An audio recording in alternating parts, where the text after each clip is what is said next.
Friends, let's take a look at what's happening in the US and China in terms of their economy and what their central banks are thinking. In the last few days, we had seen some important updates from there.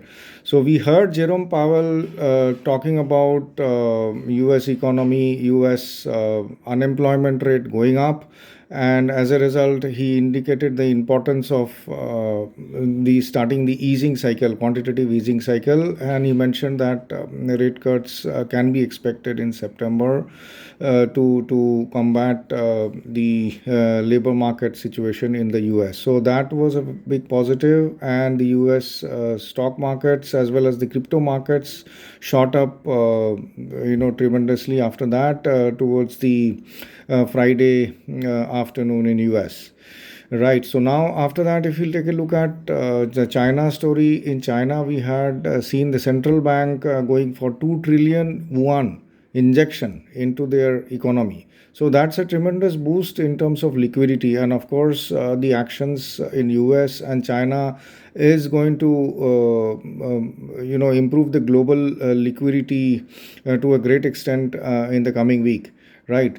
So if we talk about China, after China, US, if we talk about India story, in India, the situation is a little unclear in terms of the tariff and the geopolitical developments which are going on.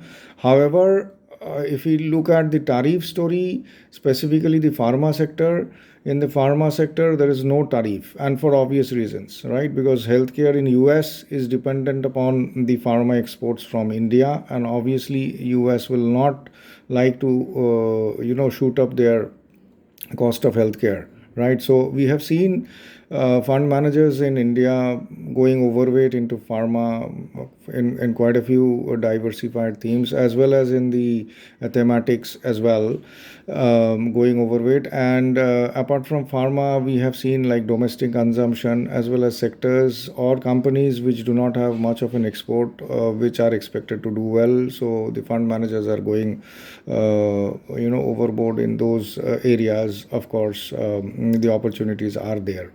So please do subscribe to my channel so that you do not miss out on important updates in the coming time. Thank you so much.